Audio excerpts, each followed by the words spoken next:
A lot of people associate cinematic shots with golden hour, like perfect sunsets, soft light, and it almost has become kind of like an unwritten rule for like nice looking footage. Today I want to break the rules because with a few like useful twists, you can actually capture really nice looking footage at any time of the day without waiting for the perfect conditions. So there's this idea that is pretty much engraved in every shooter's mind.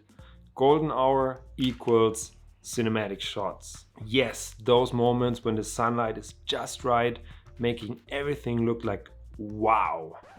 I guess it's time to kick that notion into the curb because today I want to talk about a number of really cool scenarios that allow you to take super cinematic looking shots no matter the time of the day. Before we discuss all of the scenarios, let's quickly kick off with golden hour. It has a soft, warm glow right after sunrise or just before the sun goes down, and it is great for almost any shot, people, landscapes, you name it. So obviously don't avoid it just because of this video. It will always have a special place in my heart, but I think it really has its limitations. There was a time when I was pretty obsessed with chasing only the golden hour. Like I was thinking it was some kind of like secret sauce for epic shots and no other time of the day could compete. And in retrospect, it turns out that I was actually skipping on loads of cool moments just because they didn't happen in that particular glowy light. So the lesson that I learned, I think, don't get too hung up on the perfect time because great shots can basically happen any time of the day. So for example, sunsets and sunrises are two other epic moments that have a little bit more challenging light, but they are still super amazing. Like sunrise in particular is super cool because you gotta wake up early to kind of earn it. And usually it's quiet with not a lot of people around, giving you very peaceful vibes, and nobody is interrupting your shooting basically. So both times of the day, I think they really have their place and their unique charm. And it's a lot about the story you can tell with that particular light. So whether it's the beginning or the reflective end of the day, you get it. So next time you're planning a shoot, consider early mornings, not just for the light, but also for the stories they can help you to tell. Next, let's talk about my sort of least favorite part of the day, and that is the midday sun, or some people like call it harsh hour. Dealing with this like brutal, harsh, like midday sun, that's not the best time to shoot. I'm not even gonna get my camera out. And I can relate, I get it, but hear me out. So I used to avoid shooting at noon like it was the plague. But then I started to experiment, for instance, shooting in the shade. And that can give you some surprisingly good and even light. For example, if you find a white wall, you can use it to bounce the light off and it works almost like a softbox. So check out this example that was shot literally at midday. Like harsh shadows can add a little bit of drama to your shots if you use them right, for example, on indoor shots. So yes, harsh light isn't like traditionally ideal, but it's got its moments as well. And it pushed me to think a little bit outside of the box. And honestly, some of my favorite shots have come from those times during the day. And this really tells you that there's always a way to make it work. Now, before we go on, I wanted to take a moment to talk about a really useful resource that can elevate your video projects.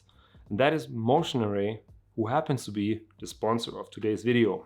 So from my experience, if you nailed some awesome footage, no matter what time of the day, you're going to need top-notch assets to round it all up and bring your project to life. I often find myself looking at the stuff I shot and I'm thinking like, what if I had like a particular transition or effect to make this like pop? And that is where Motion Array usually steps in. They got a massive library of video assets, including templates, effects, and more, and they help you to add a professional touch to your footage. It doesn't matter if you're looking for presets, templates, animated text, royalty-free music to complement your scene, Motion Array has got you covered. We all know that budget can be tight when you're juggling all of these things and you want to produce quality content that still stands out. So for someone like me, and probably a lot of you guys watching, finding a resource that doesn't break the bank, I think is really crucial. Good news, because Motion Array's pricing structure is actually great. They offer really affordable subscription options that give you unlimited access to their entire library. And their plans are also tailored to fit different needs and budgets. So for instance, if you want to sign up just for a month and test it out, it is only $29, but if you sign up for a full year, it's going to be much cheaper, and 1 month is only going to cost you $20 if you switch to the annual plan. I have partnered with them to give you even greater savings, and I have a $50 voucher for you guys if you click the link below in the description. So if you are like me, constantly on the lookout for that extra something to polish your projects, I highly recommend giving Motion Array a look. So with that said, let's continue with the video. Rainy days. They often also get quite a bad rep for shooting, but in my opinion, they're like secretly awesome. There's this kind of like raw emotional vibe that you just can't get under like a clear sky. Raindrops on surfaces and diffused light really make up for some dynamic and moody shots. It's almost like the world gets a little bit reflective in quite a literal sense. And rain kind of makes everything more cinematic, and that can really contribute to your story. Now let's talk about overcast skies. Some say it's a little too dull, too flat, but in my opinion that actually has some advantage for specific types of shots. Basically, the cloud cover acts like a giant softbox, scattering the light like super evenly and is basically eliminating harsh shadows. This makes it perfect for portraits or any type of scene where you want some kind of like gentle light. Plus, the subtle tones in the sky can serve as a great backdrop, and your subject is not going to compete with the brightness of a clear day. Overcast conditions also offer a lot of consistency in lighting that can be a real advantage. And then there is blue hour, which happens obviously before sunrise and just after sunset, and it's not as in your face as the golden hour. It's a little bit quieter too, kind of like the world is holding its breath. It looks particularly amazing in cities because you got this unique mix of the like fading natural light and the city lights flickering on, and it gives buildings, streets and everything a whole different vibe. It's a little mysterious and definitely super cinematic.